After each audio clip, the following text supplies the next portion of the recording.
Good afternoon, everyone. I'd like to call the meeting to order at 4 o'clock. Can we have the roll call, please? Yes. Commissioner Godino? Hi, here. Is it I or here? Commissioner Ramirez? Here. Commissioner Lopez? Absent. And Chair Carey? Here. Thank you. Thank you. Now we'll have the approval of minutes. Review of the minutes. I'm sure everyone's reviewed. Do we have any changes or additions? No? So, I wasn't here last time. okay. That means we'll hold this until next month. Thank you. Okay, public comment. Do we have any slips to speak? We only have a written comment that was submitted onto your dioceses with your agendas. Okay, thank you. Our first presentation is going to be a draft landscape maintenance district standards by the Baxter Miller Group.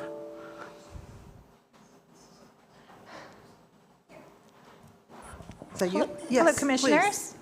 This is Baxter Miller here presenting a draft landscape design standards and guidelines for development of landscape in our public areas.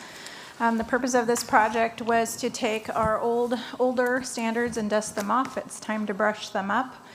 And then he'll present on what work Baxter Miller has done. And then we'll come back and we'll talk about next steps. And this is an opportunity for you to hear and ask questions and the public to make comment on what they're hearing today. Great. Well, thank you very much.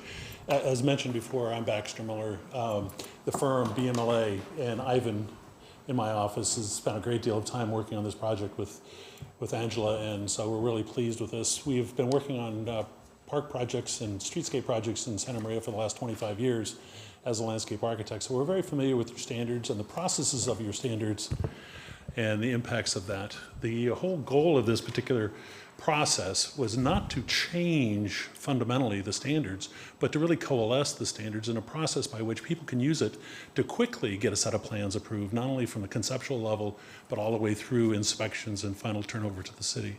We're focused primarily on streetscapes and public open space. This is not focusing on parks or anything like that. We're really kind of focusing on the things that would face us from this public open space standpoint.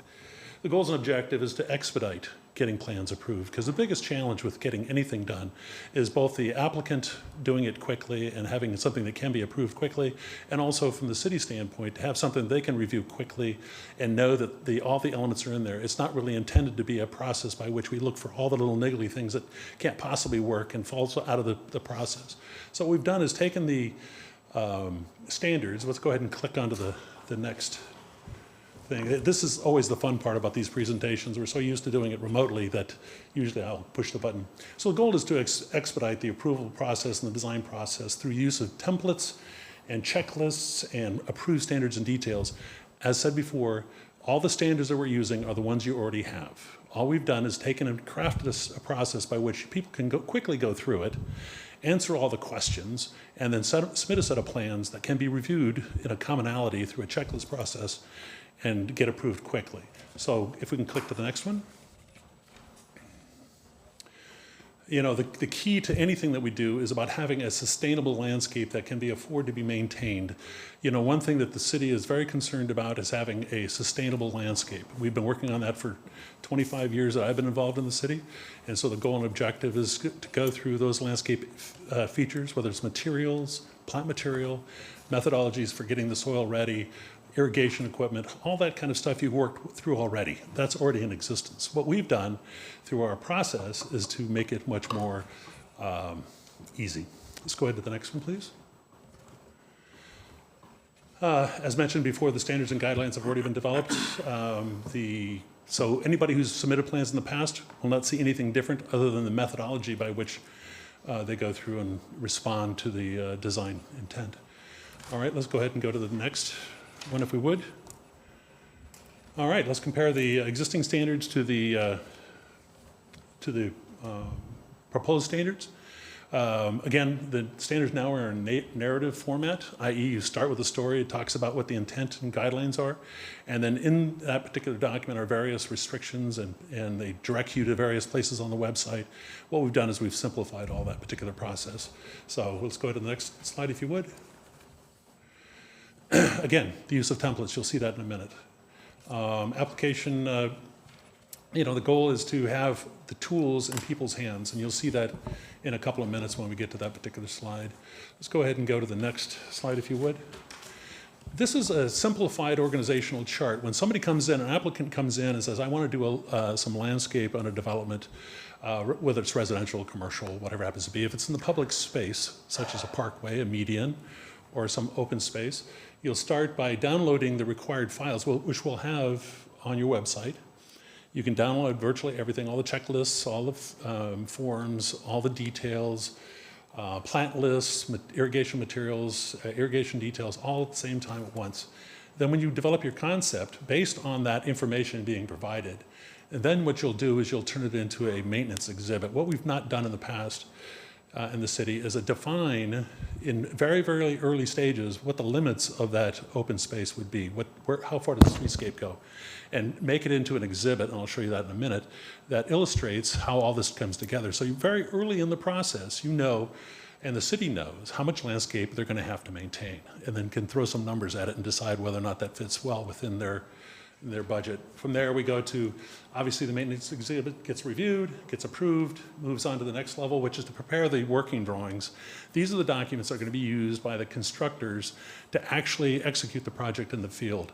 This is the biggest challenge oftentimes with these plans, is because they're very, very detailed. And if we have to go through a process by which we infer what a lot of the intent is, sometimes details get left off, sometimes we choose from a wrong list, sometimes we use old irrigation details. And so this has all been brought together as one final package. And then obviously the city is going to be providing all the details, all the notes, all the forms for the estimates, and also the specifications. That way the applicant doesn't need to worry about it. All they have to do is put it on the back end of their package, and they're essentially done after they prepared the plan. Go to city plan check, comments, and then finally inspection and closeout. Closeout is essentially when they turn the space over to you to maintain, and that'll occur based on their maintenance requirements and the city's desire to finally close out a particular project. It may take quite a while. For example, the work we did over at Enos House, it's taken a long time to get those landscape areas to be accepted into the city because of the nature of the auto center, nature of the school next door, whatever it happens to be. So the nice part about this is you have an organizational chart, so when you start a project as an applicant, you can go see this particular diagram and know what to expect out of the city. And so when you ask the question, as I did, how is this going to be easier? Well, all this information will be available on your website in a continuum package. So you don't have to look in various departments, you don't have to look in various areas.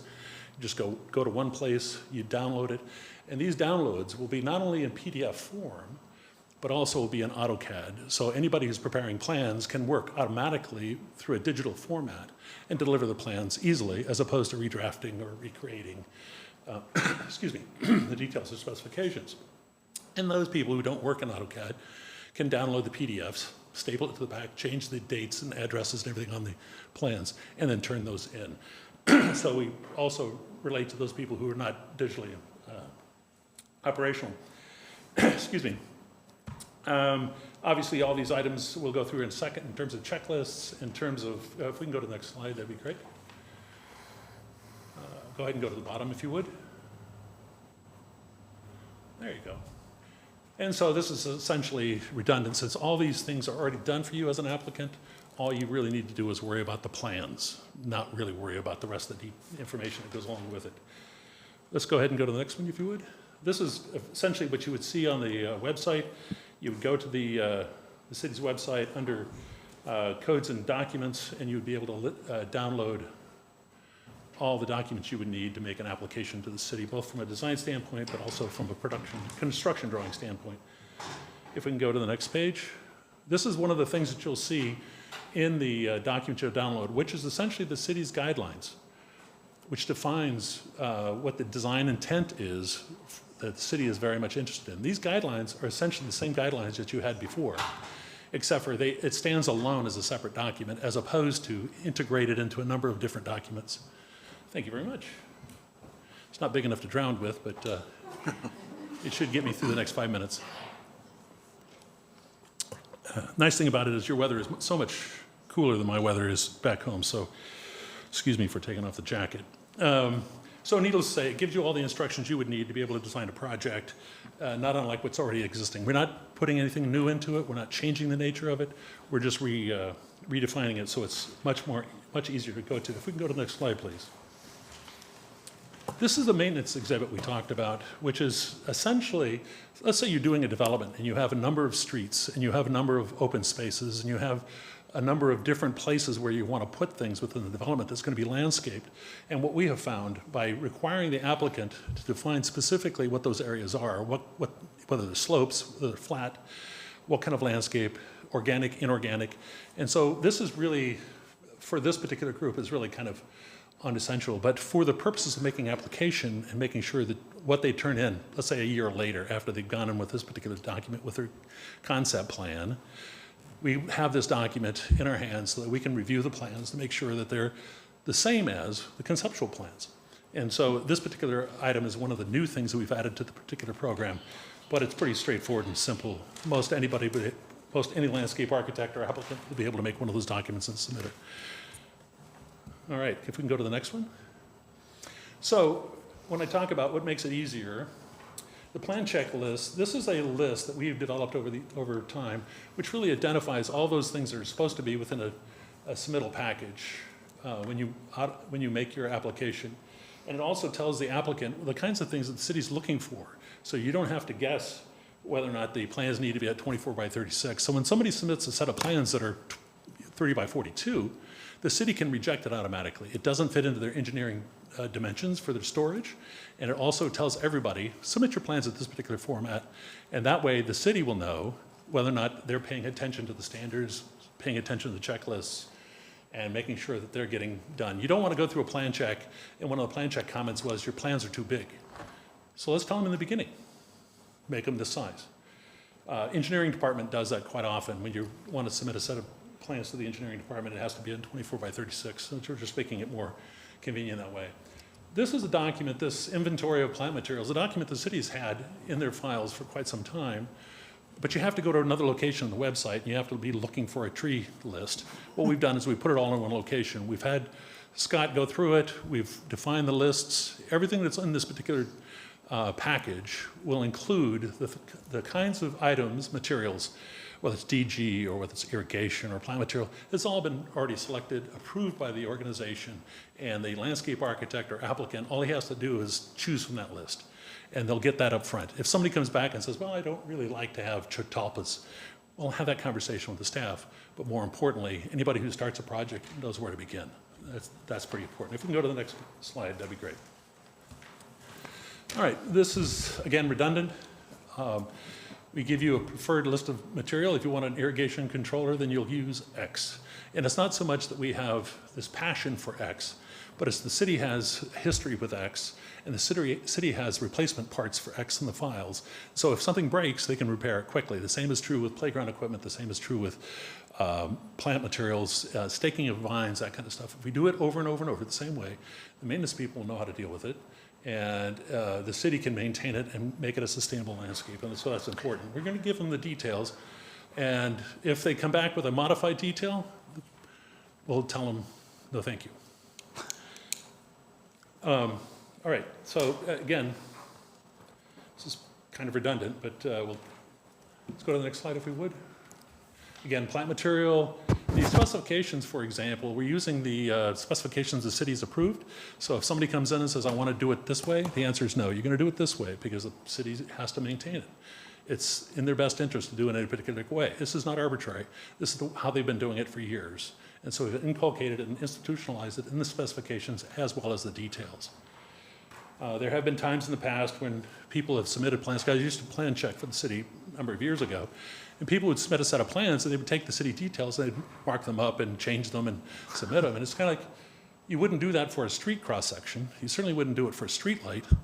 but they have no problem doing it with the landscape. Now we're saying, let's not do that in the landscape, because if you're going to replicate something that we've already done for years, and you're going to do it differently, it's not in our interest. Maybe on the private property it's in their interest, but not on the public property. And so that's how we've approached this particular process. And I think the next, if we can go down a couple more, a list of inspections, that is in your standards already, but it tells you right up front, when you submit a set of projects, this is what you should expect in the way of an inspection. And this is the sequence it's going to be and how much time you have to allot it. Sometimes these inspection lists are, buried deep within standards. We wanted to make sure it was up front and everybody knows what to expect. So when they call up and say, we'd really like to have our streetscape looked at, you can say, well, have you called it in and given us the 48 hours necessary to go out and inspect it? And so that tells the applicants what's expected, and it makes it easier for everybody. So if we can go to the next, beyond that, please. One more, if you would.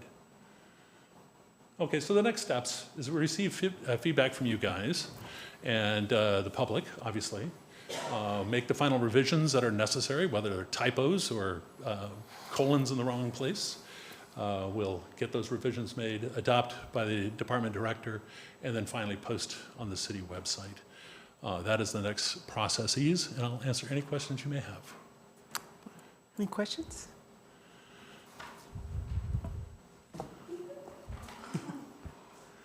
I think you turned it on, then I turned it off. Am I on? Oh, there we It's go. on. Hi, hello. Thank you for coming in. Thank you for giving this No? presentation. I do have a question, though. Sure. You said that, I understand the part about not changing the landscape because we've already worked with it. The maintenance people know how to do it. We already know how to. Can you give me an example of what something that would be approved, but something that the city hasn't done? Like for landscaping, I know you have I don't know the Sure. names of all the bushes, but Right. you have certain bushes and I see them everywhere. You certain trees, I see them everywhere. But let's say, for example, somebody wanted to plant a jacaranda tree that's right next to a parking spot area, and some vehicles don't like parking next to a jacaranda tree because of the Right. sap and stuff that comes with the leaves. Yes. But is that something that they obviously would have to put on the plan, right? That Yeah, the tree that they want, the bushes that they want, and Sure. if it's not on the list, Yeah, but it it's something that's familiar? Yeah, I think that everything is going to require evolution over time. We're really kind of doing a stasis point. And I just use the analogy. When I was growing up, we used to use Thomas Brothers maps to get anywhere. And now we use Google Maps to get anywhere. I still have those at my office, So actually. Yeah. this is really kind of taking us from the Thomas Brothers era, where you just searched through the list and searched through the guidelines and made some decisions. Now we're saying, okay, department, tell us everything you want to have in here. What should we take out? What should we make right? And so if, for example, jacaranda or albizia or whatever it is, or pine trees in a parking lot, what they'll do is look at that. If the pine tree is on the list, then we'll look at it. If the pine tree is not on the list, then we won't look at it. Okay. If the pine tree is on the list, we'll look and see how it's being used. For example, some trees do really well in 3-foot areas or 4-foot areas between the curb and the front face of the sidewalk. Some do not. And so the city's experience, how these trees grow in your sandy soil and with your wind and all the kinds of things that you have to deal with, they'll make decisions about whether or not that pine tree is in the right location. The purpose of taking the pine tree in or out of the list was because of past experience. For example, there's beetles going around eating up pine trees. And you'll hear about the oak trees here in a few minutes. There's a number of things that are going through that only experienced individuals dealing in the city know what works really well and what doesn't work particularly well. I remember somebody saying, whatever you do, don't use magnolias, because magnolias don't do as well up here. And so those are the kinds of historical issues that we bring to it and makes the project more sustainable. We're not trying to cut anything out. We're just trying to have a process in which this is a good beginning. I know the city is interested in quite a bit of expansion over time and having those tools in pocket. It used to be that we'd hire a landscape architect and he would provide you all the tools. A lot of people don't do that anymore because it's just the cost of doing it. It's easier for Alex to call me up and say, could you look at this? And we look at it and give it over to him. So it's just about trying to make it easier for everybody who's involved. And online, it's great. Yeah. And, getting everything online and having the checklist, having what is allowed, what's not allowed. I feel it's great. It should make it easier. And those things that everybody agrees, well, maybe this is not the direction we should go. Whether it's a tree, an irrigation equipment, let's say it's a piece of irrigation equipment no longer exists, then of course we're going to change that. But when we have a lot of valves in the ground, a lot of sprinkler heads in the ground, a lot of drip irrigation in the ground, we want to use the same stuff over and over again so it'll be sustainable. Okay. That make Thank sense? you. Yes, thank you.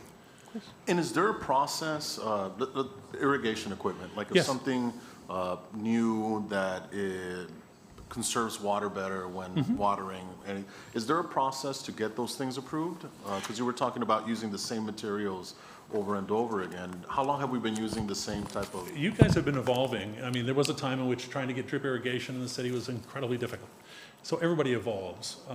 The important thing is that information comes from this group, i.e. the manufacturers talk to the city, find out what works well.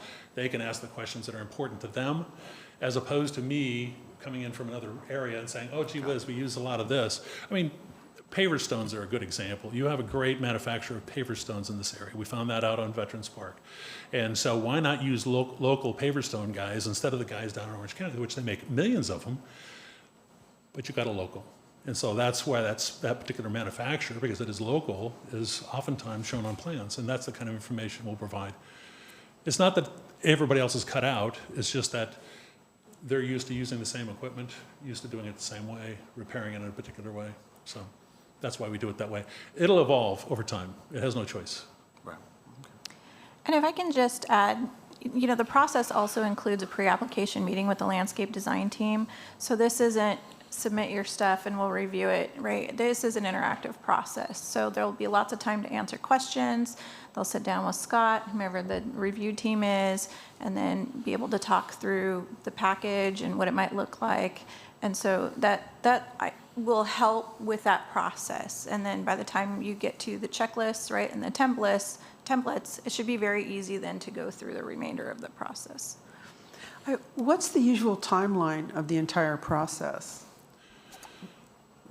60 days, depending. If it's a quick and easy review, yeah. And if it's if it's iterative, then it's kind of dependent on the application packets. Oh, okay. Yeah, it's scale, it's complexity. The very first roundabout put in the city took quite a while because of the nature of the change of transportation and what we landscaped in it has evolved over time. So, we've experienced here in town, if you give it a year from the point in which you develop the concept, because the master plan has to get done, there's a lot of engineering that's being done, drainage and whatnot. We have that year in landscape architecture to fill in the blanks. That's the purpose of the maintenance diagram. So once you finally get the master plan developed to a point where you can say, okay, this will be this, then you do that diagram and then you can start doing your construction drawings. But to get it approved, 60 to 90 days once it gets into the system. But from the point of beginning to finally cutting ribbons out in the field, it can take up to a year easily. It depends on what part of the process. Right. Mm-hmm. Yeah. That already applies on his landscape just ended this year. I first looked at that project in 2017. Right. That doesn't take that whole time to develop the landscape. Right. And depending, what the project is, Enos House has taken us 10 years. And that's, Rotary Park took a while, so it just depends on the complexity of the project. But we're trying to make it so that the rudimentary housekeeping shouldn't be as difficult to do and as Cumbersome. painstaking. Yeah. Thank you. Any other comments or, okay. I think that's it. We Thank have you. a comment from Lori Tremora. Is that for this? Yes.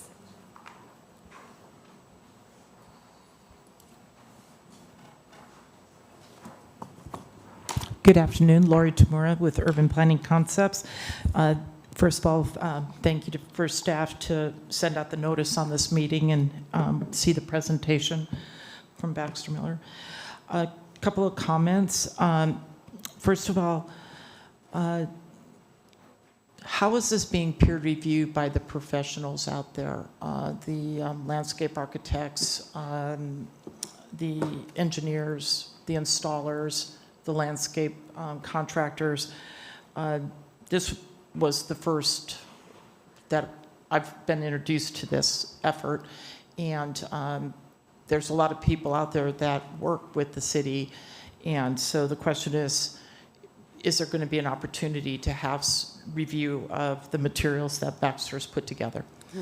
So that's the first question. Second question is in regards to the MWILO reporting that needs to be done with this. Is there also formulas and everything in there? Okay. It was a very small letters on the presentation. So just, I didn't catch that, so I wanted to. Got it. It was a little confusing in regards to the computer having stuff posted. Is it already posted already, or is that just an example of what will be posted? Yeah, I can answer that. So the process after today's meeting, it will go ahead and post it on the website. It'll say draft. The reason that we're having this meeting is to make sure everybody understands that it is draft. And what you will be seeing, we'll open it up for 30 days for a comment period, and we'll ask anybody who's making a comment to send it to trees@cityofsantamaria.org. Or alternately, they can reach out to me directly. My extension is 2042 to make comment. And then because it's an administrative set of documents, we'll pull that information together. We'll post another updated draft version just to let people know this is what it looks like. And then we'll bring it back to Alex for review, and we'll kind of go from there and see what the final approval looks like. And so 2 more questions, sorry. The urban forest management plan is still in draft form. How is that woven into this effort? So this set of landscape standards really just reorients the standards into a more comprehensive and complete packet. There are some very minor things that have changed. So the specifications are now on a set of drawings instead of flipping through the other version of the document, right? Those things will align. And when we reach out for a next round of listening session, that would be something that's good to mention, but all of those things will line up. Okay, and then the last item is in regards to how this is getting approved. Most of the standard specs for the city are approved by ordinance, and which means it goes through this, your committee and make a recommendation to the city council. So when I saw that it would be approved by the director, it was a procedural question more than anything else, because this is setting a standard that everybody will be using, and it should be adopted by ordinance. That's my only question or comment. So thank you very much, and we'll keep an eye out for what gets posted. Thank you. Thank you. Thank you. And to kind of answer that question, I'm not 100% answer, but the current landscape standards have been approved by the council, and they're in there. This is not, as Baxter has mentioned, a change to those standards. It's just a different way of them being formatted. Yeah. So technically, they're already in the ordinance. This would just be an update to what's there. I'll talk to the city attorney's office about it and see what they think is the next steps for this, if it has to go back to council. But we'll follow up. That'll be part of our the 30-day review period. Okay, thank you, Mr. Miller. That was a great presentation. Interesting and enlightening. Thank you. Okay, we're moving to oak tree issues with the city arborists. So the next presentation is going to be by Alejandro Gonzalez, and he is works for Scott Christian in urban forestry. He's going to be talking about the California oak worm. A lot of folks have made comment, and so they're going to get an update on where we're at with the treatments that we've made, and we can answer any questions that you may have. Thank you. Hi, good afternoon. My name is Alejandro Gonzalez, urban forest technician, Recreation and Parks Department. I'm a certified arborist, and I work under Scott as a technician. So we're here today to talk a little bit about the California oakworm. What is the California oakworm? The oakworm is actually a native moth species. So the Phyragonida californica So it comes as an oak moth. A lot of people see what are the oak worm caterpillars, and they come primarily and feed on oak trees throughout the city. Historically, we've seen them on California live oaks. More recently, I've specifically seen them attacking the Quercus subers, the cork oaks. They're attacking holly oaks. So it seems to be that any of the Quercus species is something they'll go after. Common names for these insects are oakworm caterpillars, yellow striped worms. Some people have even called them spider worms because of their webbing. The life cycle of the worm, there's an image up there on the slide there. You can see the worm phase, the pupate phase on the right, and then the center, the actual moth. The cycle of these is usually they typically have 2 or 3 generations throughout the year. They overwinter the larvae, and they attach onto the evergreen trees. Usually in the spring, the larvae will mature and pupate, and they'll emerge as moths. Actually, they'll emerge as moths. The moths will be laying eggs that hatch into the caterpillars that will strictly feed on the trees. Usually that generation will then cycle back out and pupate and turn into moth again. The summer generation that completes the cycle, laying its eggs that overwinter, and usually we'll see the cycle continue into the next spring. So some signs of the oak tree infestation, the most common you'll see is complete defoliation of the tree, as pictured on the right. Sometimes you'll see some spotting on different branches, whether they're only attacking one branch lead or the whole tree. Early signs will be skeletonization of the leaves, which you'll only see the leaf veins remain. These things move pretty quickly. I've seen them eat trees in as quick as a week or maybe 2, depending on how many worms are active on that specific tree. A lot of the calls we'll get, as you can see on the top left, are some of the more nuisance calls of droppings, which is frass from the caterpillars. So this is essentially caterpillar poop. After they've been eating, consuming the tree, they make a mess. But that's very common. That's actually not even that bad of an image there. That gets pretty thick depending on the infestation level of that specific tree. The impact on the trees themselves, short term, actually it can be ugly to look at.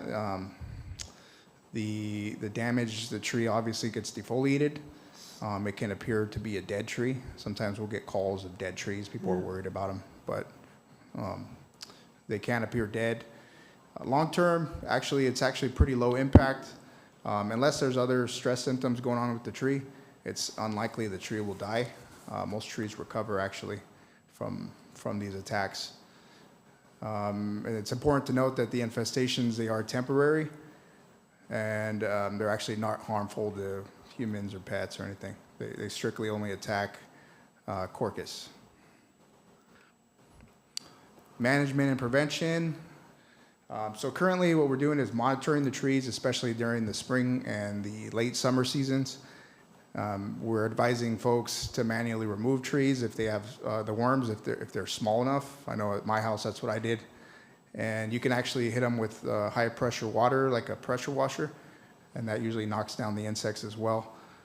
But overall, there's also natural predators, birds. There's some parasitic wasps that attack, but it's best just to let the insect cycle out on its own.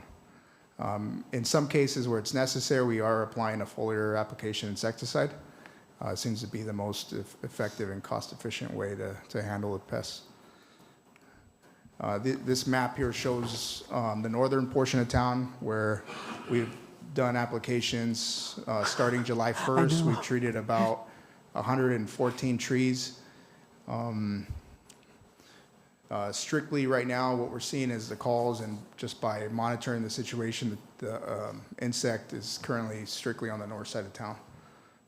Some midtown, but mainly northern. So yeah, so what we're doing currently is we're assessing the city, we're seeing where they're at, we're doing some preventative sprays. A lot of them are reaction, so to colors. But we're doing a mix of both. So on Tuesday mornings, we usually go out about 5 a.m. and do a spray. We've been doing it since early July. Yeah, is there any other questions? I'm just curious, why is it normally seen just on the north and the mid, not south? Is it because we don't have oak trees on the south? No. So our inventory states we have about 2,000 orchid species throughout the city. Last year, we saw them coming from the south. So it seems that they have shifted over and migrated going north. There's a possibility that after this year, they might move into different communities or towns, but it's likely that they can stay in that area or shift back down to the south. But since last year, they've shifted north. Okay, thank you. Yeah. And the trees are okay? Yeah, the trees are okay. Yeah. Okay. Yeah, the trees are fine. They usually recover. They just look dead. Yeah, and in some cases, the droppings of frass can actually be beneficial to the soil biome because it's rich in nitrogen. This tree right next to us was attacked about 4 weeks ago, and it's starting to leaf out already. So usually about 4 to 6 weeks is you'll see the cycle come through and the trees start to refoliate. Commissioners, the complaints that we get, are really centered around the mess that is being made by the droppings. Scott and his team and our contractor, has really spent a lot of time addressing the public concerns, but it is a cyclical nature. The animals run through this cycle as described.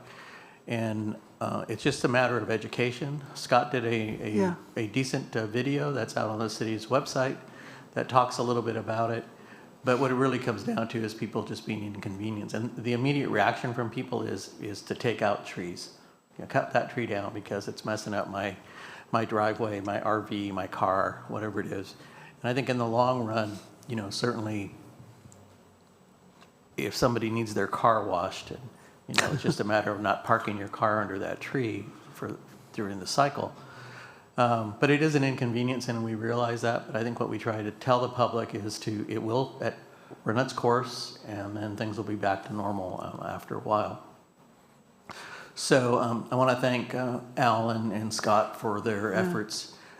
They get at least one phone call from me every other day from somebody who's calling about their issue at their residence. So what do we do when we do get those phone calls, since there's not much to do? So currently, when we get a phone call for an insect, we explain what's going on, first of all, to try to calm folks down.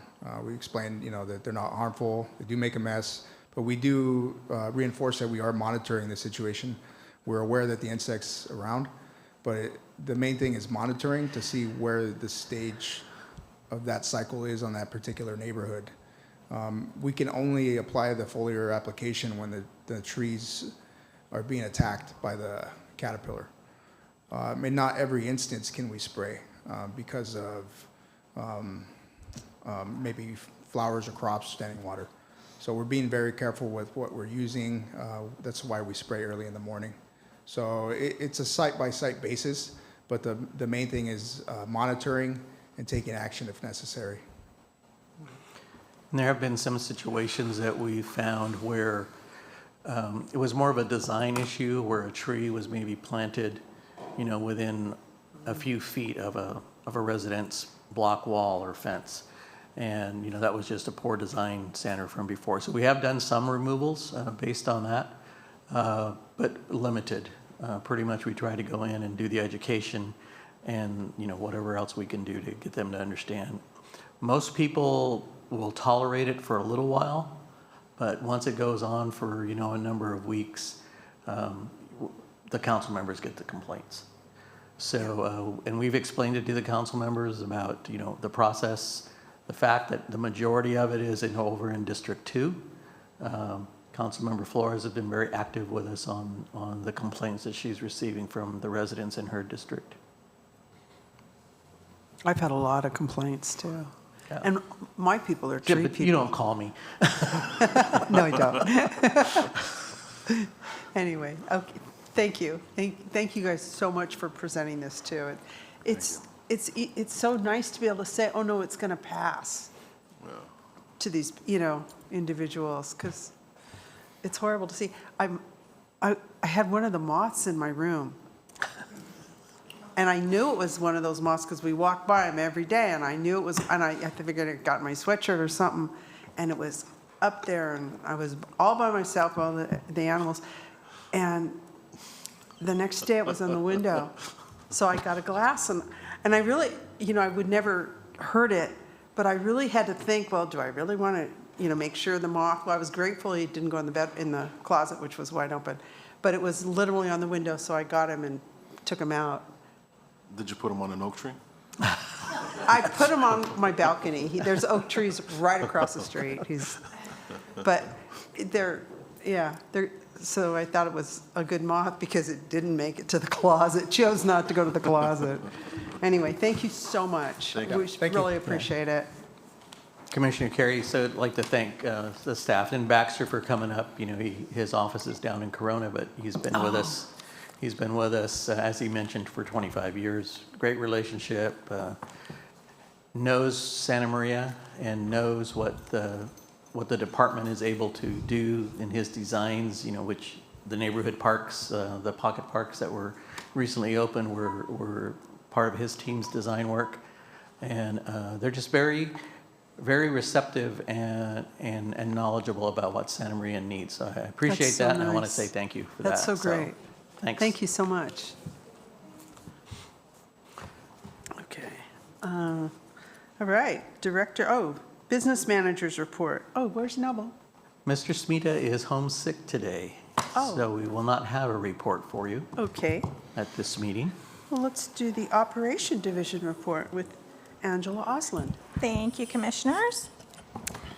So as you know, the DeJoy Pocket Park and Taylor Pocket Park is open. It's been great to watch the kids get in there and playing and climbing around. So we're excited about that. We do have a new contract with JD Human and the districts. So that was something that that we did at the end of this last year. I just wanted to mention that the contract does include additional language on quality control and quality management. And so we do have our arborist managing that. And I know people may have questions, so they're welcome to reach out to me directly if there are questions about the contract or any work within the districts or special benefit zones. So go ahead. Scott's gone, but I talk to him about this every year. My issue is with apparently it's in the contract, but it's not enforced, that they keep the ground cover on the dirt, like from the trees, because it's just a really nice cover that, it insulates it, it helps the water stay in, and it looks good. And it's better for, a myriad of things.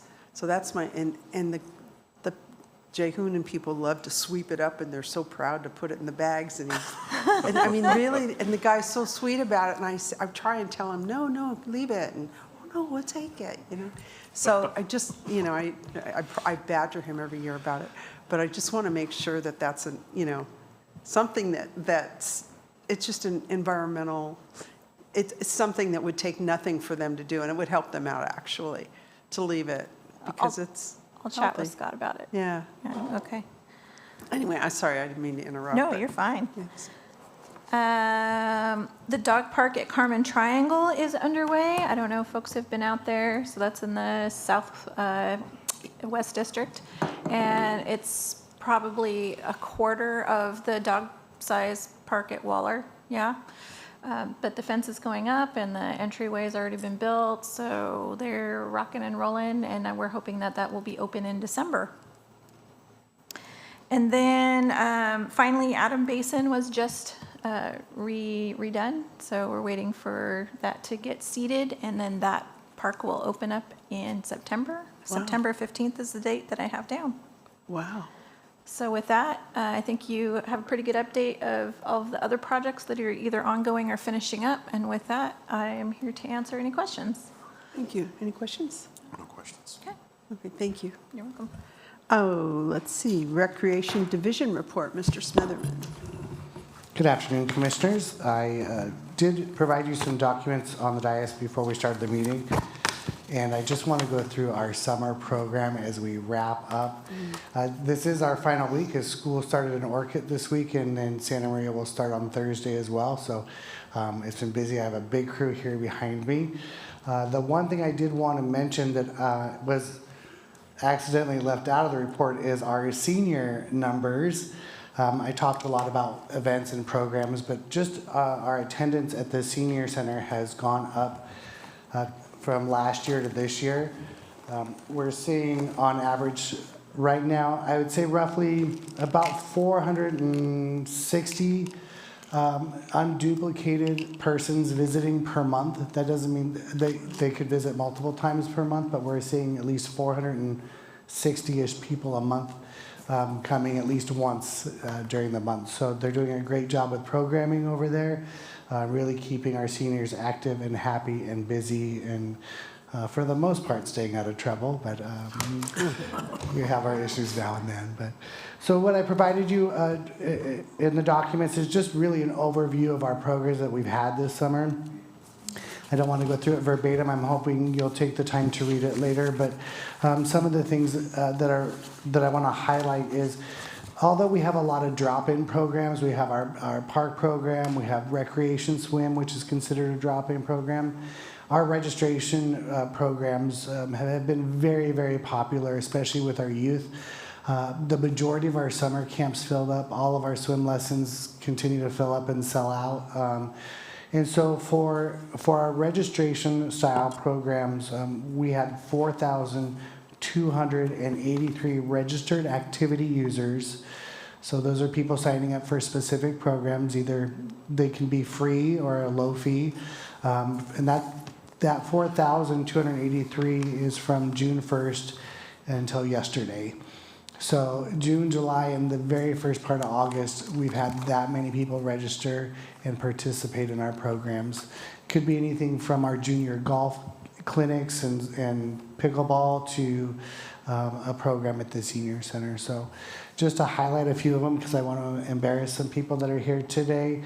In our senior programs, we had a program called Sweet Treats with Jenna.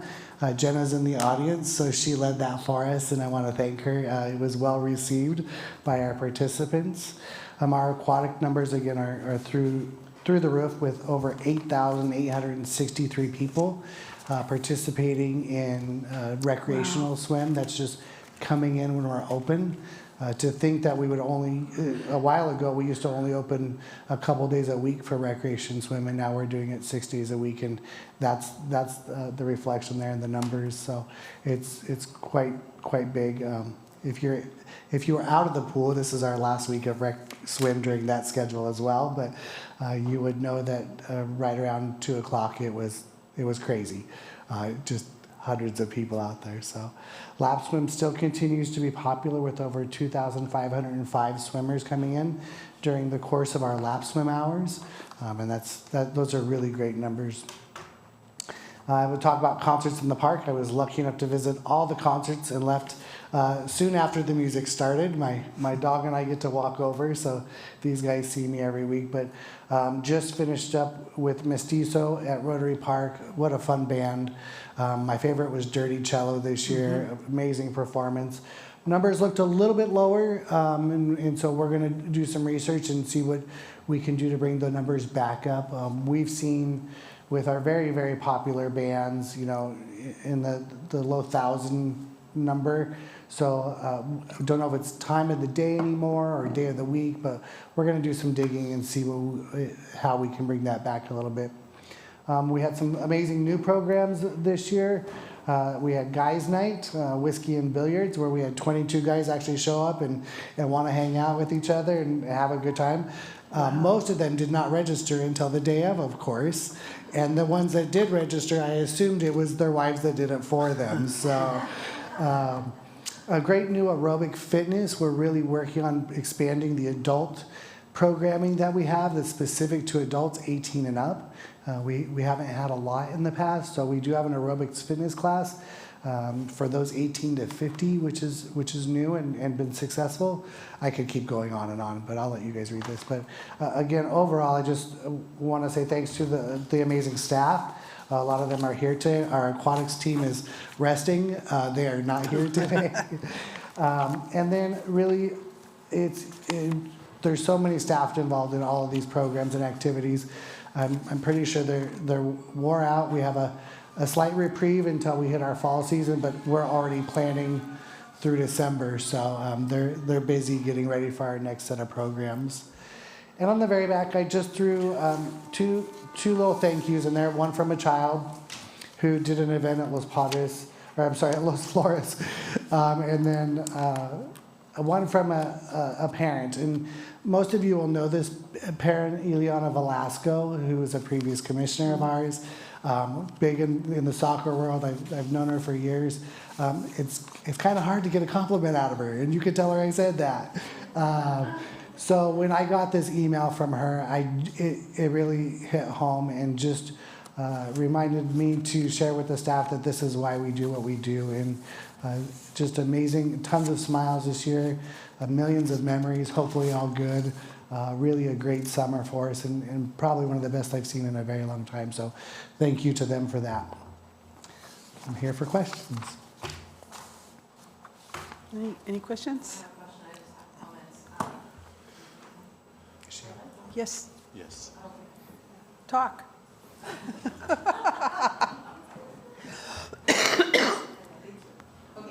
Thank you guys. All your staff. Everybody has been super nice. All the efforts that you guys have done this summer, oh my God.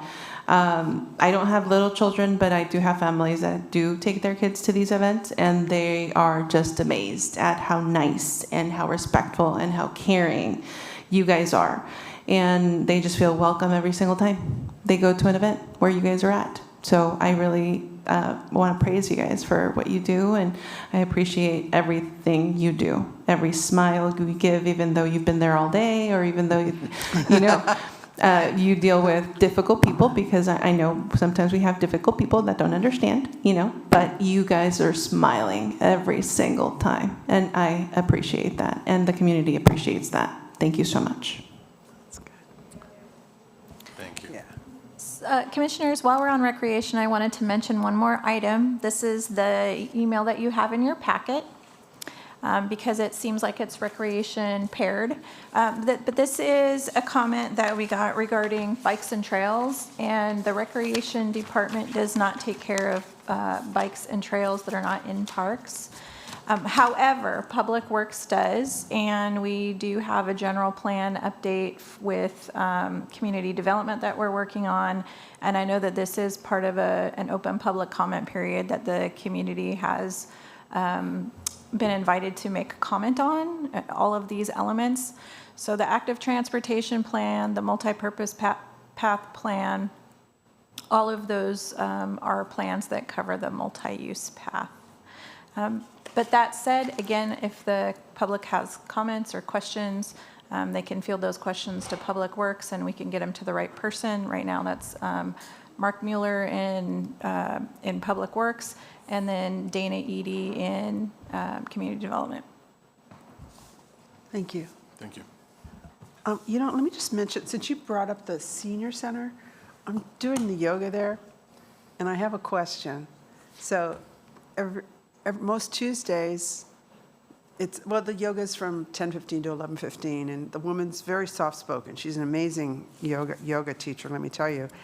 But that's when they come and do the maintenance. That's when they come and mow, and they blow, and they blow, and they blow, while people are, doing yoga and trying to hear this woman.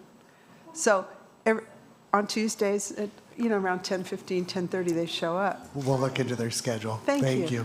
I just thought we could throw it out there since you Kind of mentioned. like a siren during a commission or a council meeting. I understand. Okay, thank you. I'm sorry, I lost my agenda.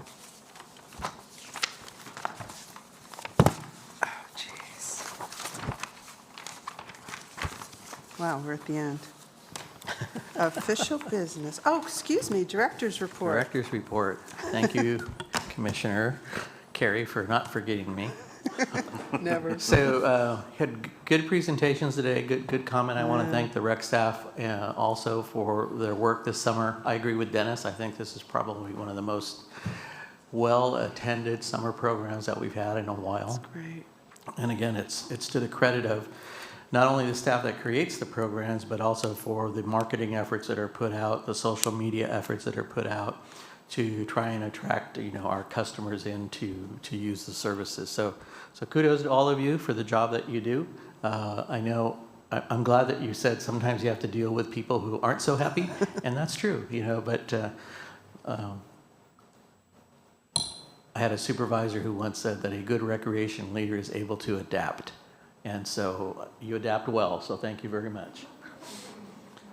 On to what I consider depressing news. I apologize for this. However, it's my role to tell you about the upcoming budget situation and where we are. So recently, myself and Neville had the opportunity to sit down with the Director of Finance and her team on the budget deficit, which has now reached $23 million.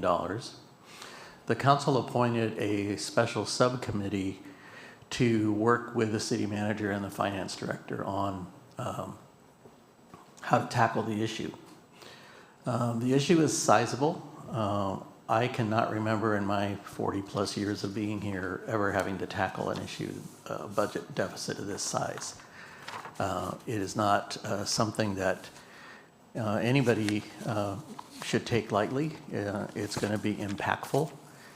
There are going to be sacrifices that have to be made. One of the things, though, that is important to consider in this is that we have you all as the spokespersons for the programs and services that you see in the packet that Dennis just presented you. The value of those programs and services and the support that we receive for those programs and services from the council really depend on your communication with your council member.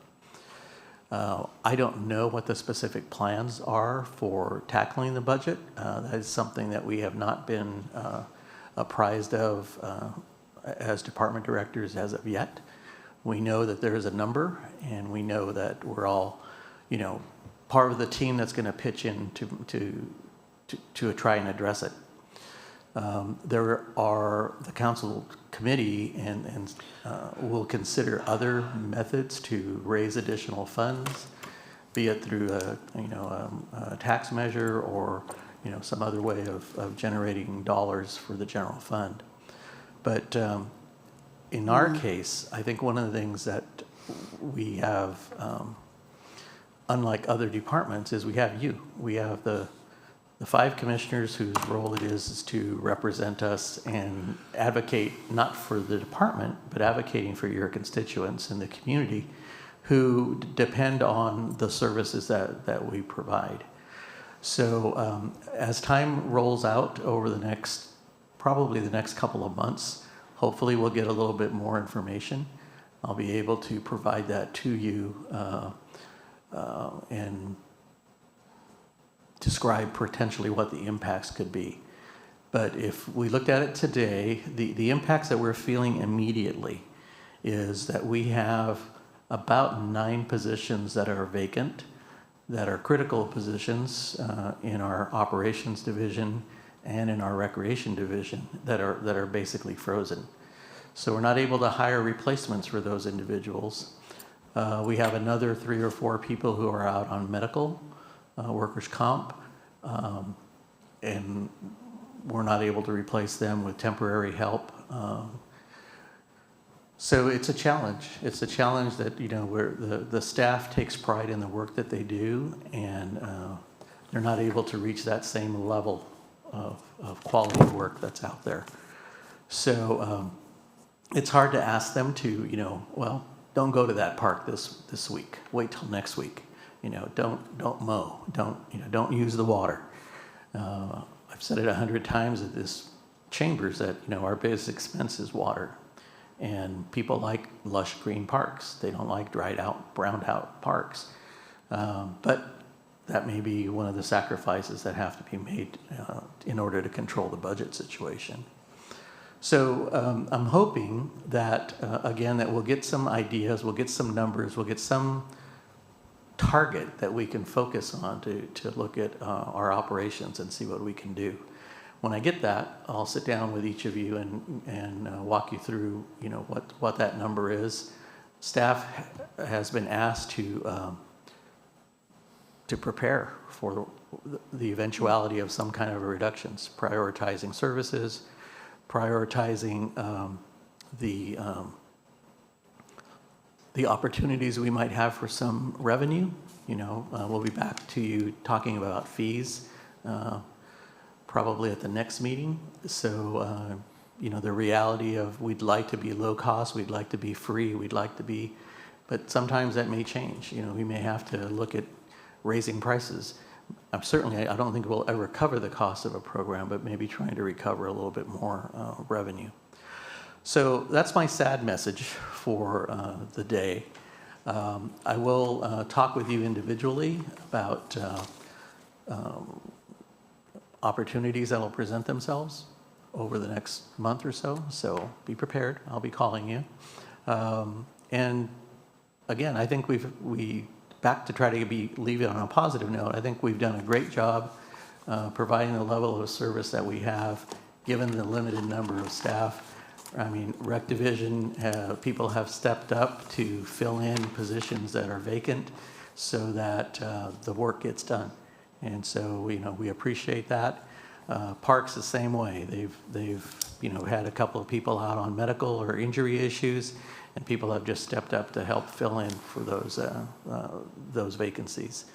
So, yeah, I'm looking forward to getting a plan together and bringing it to you and having a good, solid discussion, getting your input, and then again asking you to talk to your council members about the impacts.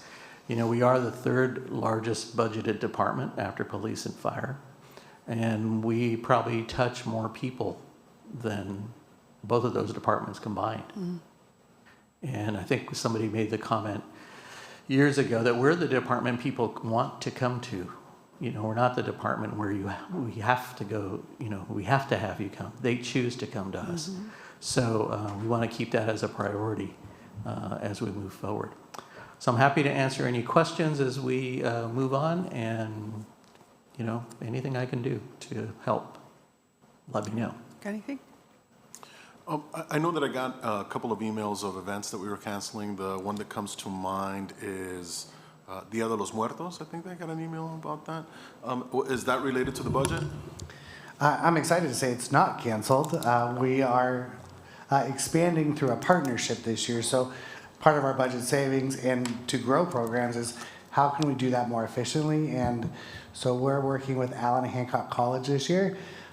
We've done our walkthrough last week. Stephanie and her gang are taking care of that, and it's going to be big and exciting and a lot more opportunity as we outgrew the vets and really didn't have anywhere else to go. And they called us, and we were able to sit down and come up to with some mutual understanding. So it'll be Allen Hancock College, it'll be Santa Maria Bonita Elementary, Santa Maria Joint Union High School District, and we have some smaller partners in there as well that I'm forgetting right now off the top of my head. But so it's a opportunity for us to leverage each other's resources and expand the event. So not canceled.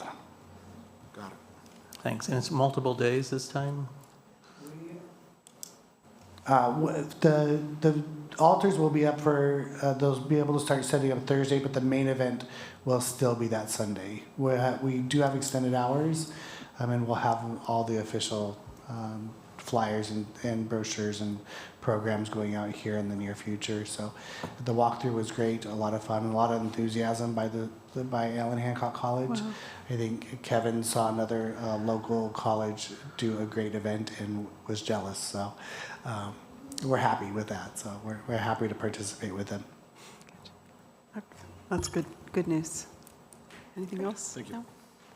Okay. Well, All right, commissioners, who wants to start with official business? Official business, so the ribbon cutting for the both parks, I was there. I did get comments about the benches out there. I think we were talking about that before the meeting started. That is one of the feedback that I got. And I've gone by both parks, more Taylor than DeJoy, because it's in our district. And I can't believe how much use we're getting out of those parks. I mean, for the size of them, I think the communities are getting a lot of bang for their buck there. Also, I have a 9-year-old daughter, so this summer, her and her friends have been in just tons and tons of events and classes and just activities. Overall, like, the kids are just super, super happy. They actually talk to each other. I would get calls from her friends and pass her over to my daughter, and they were so excited that they wanted everybody in the classroom, and the kids were communicating between each other because they were so excited about the programs that were going on. So that was really, really good.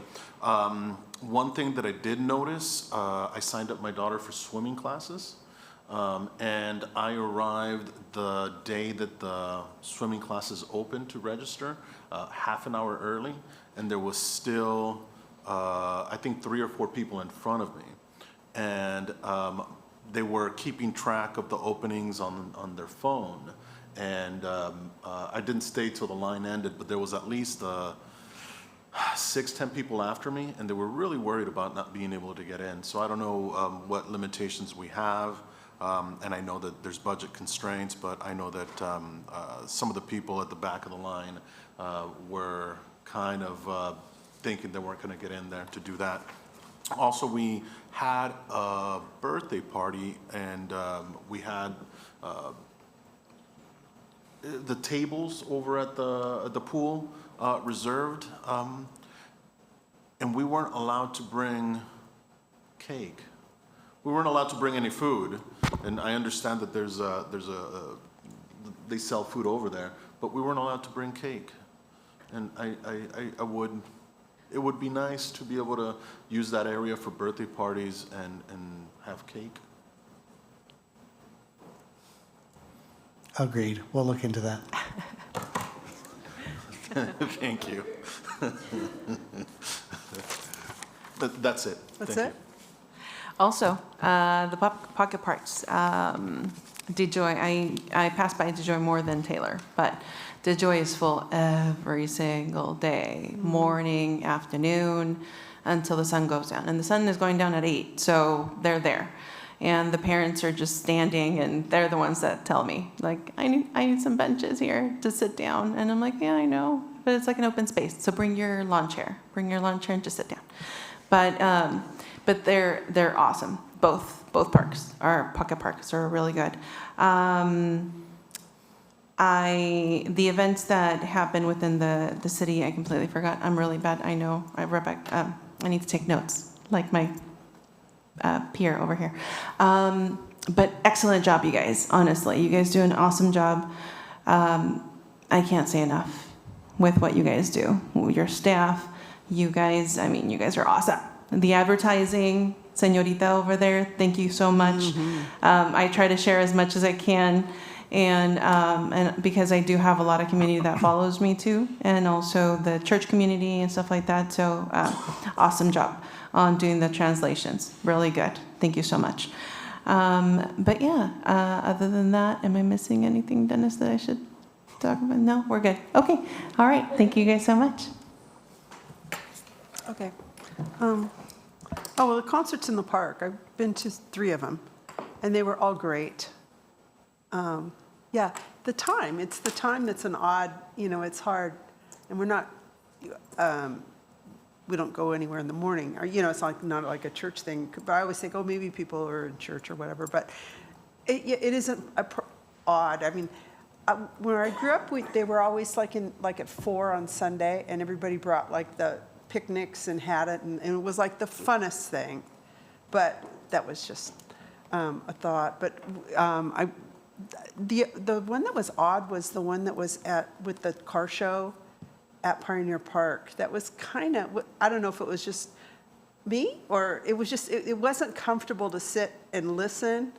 But I mean, it was a cool event and there were so many people there. But I didn't mean to get talking about those things, sorry. I went to, National Night Out.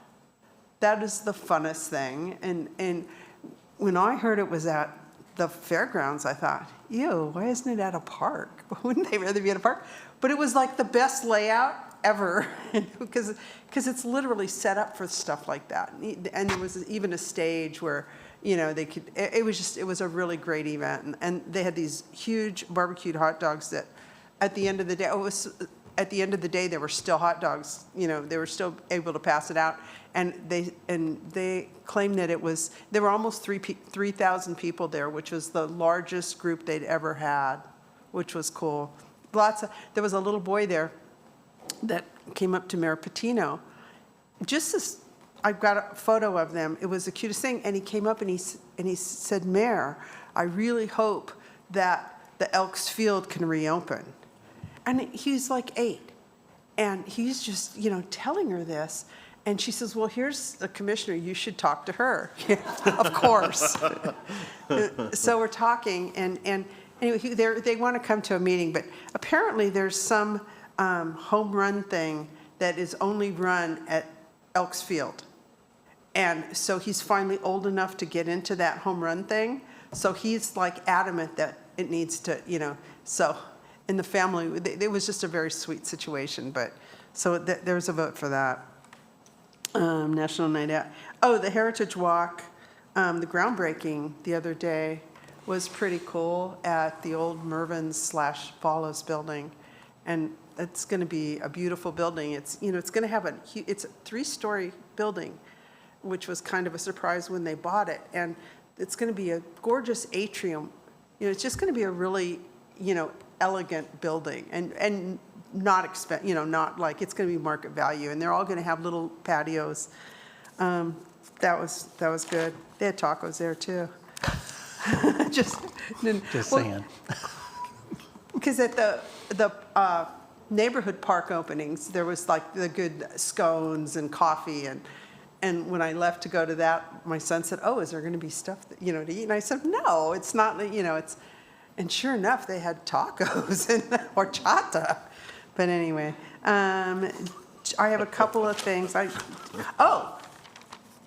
did the Davy webinar, Davy Corporation, and it's smart tree management using data to save money and grow better urban forests.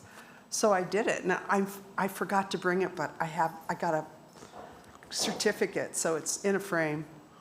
I'm pretty excited about it. But if anybody's interested in, we have those, the city pays for that, and we have those programs, and you can do them.